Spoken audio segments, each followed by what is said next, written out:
Can I figure out every famous football club that disappeared in football history? Picture this. A football club wins championships, packs stadiums with tens of thousands of screaming fans, and then just vanishes. No trophy ceremony, no farewell tour. One day they exist, and the next, they're gone forever, like they were erased from history. It sounds impossible in a sport this massive, this profitable, this beloved, but it's happened again and again, and some of these clubs were bigger than teams you support right now. Stick around, because by the end of this video, you'll understand exactly how giants of football can collapse into nothing, and why it could still happen to a club you love today. Before we get into it, hit subscribe right now, because we cover the stories football doesn't want you to know, the hidden collapses, the buried scandals, the truths behind the badge, and trust me, you don't want to miss what's coming next. Let's start in Scotland, with a club that once outdrew some of the biggest names in the country. Third Lanark Athletic Club was a founding member of the Scottish League, a genuine powerhouse with a national championship to their name and a stadium that held over 60,000 fans. For decades, they were a fixture of Scottish football. Then, in the 1960s, ownership changed hands, and the new chairman started selling off the stadium's own equipment. Not players, equipment, turnstiles, the groundskeeping gear. Even the actual gates of the stadium got sold for scrap while the team was still playing matches. Wages stopped. Players showed up to training grounds with no lights, no hot water, sometimes no functioning toilets. By 1967, the club was so gutted from the inside that the Scottish Football League had no choice but to expel them. A team with a national title, gone, not because they lost on the pitch, but because someone was quietly dismantling them piece by piece behind closed doors. Now here's where it gets even stranger. Because financial collapse isn't rare in football, it's disturbingly common, and it doesn't discriminate by size. Take Fiorentina, one of Italy's most storied clubs, a team with a passionate fan base and a history stretching back generations. In 2002, they didn't just struggle financially, they went completely bankrupt.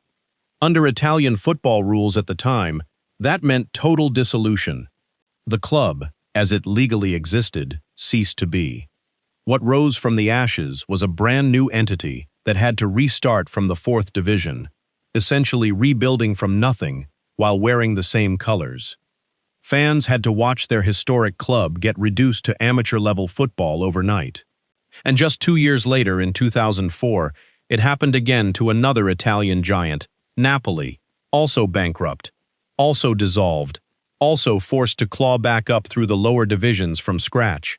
Two massive clubs, two total collapses, within 24 months of each other, in one of the richest football countries on earth.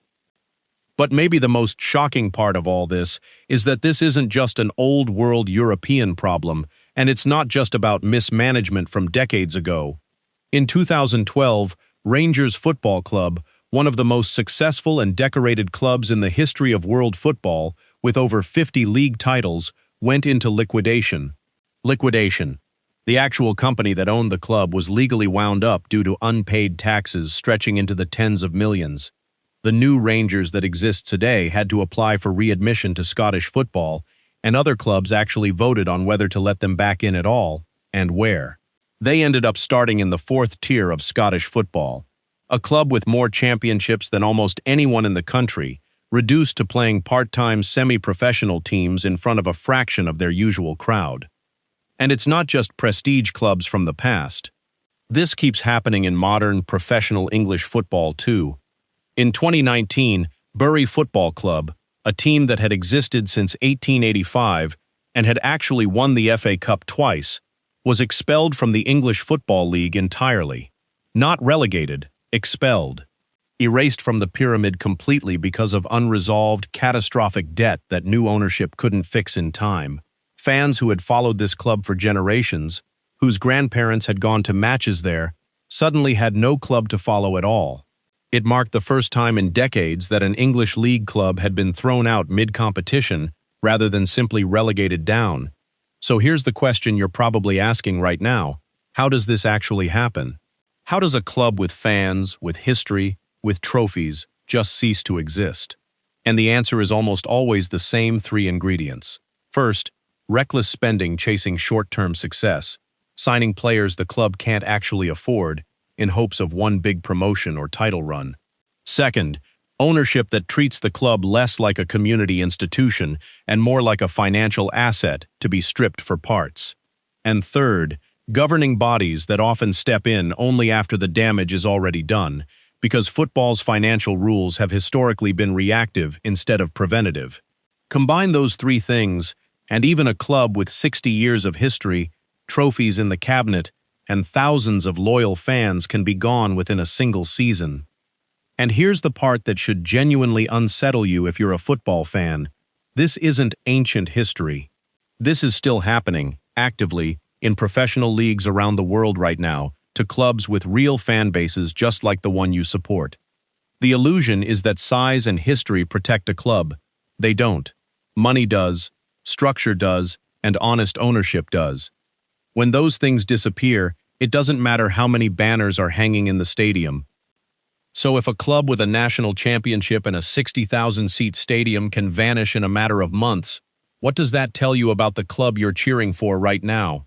Drop a comment with the club you think is most at risk today, or one that already disappeared that we didn't cover here, because trust me, this list barely scratches the surface.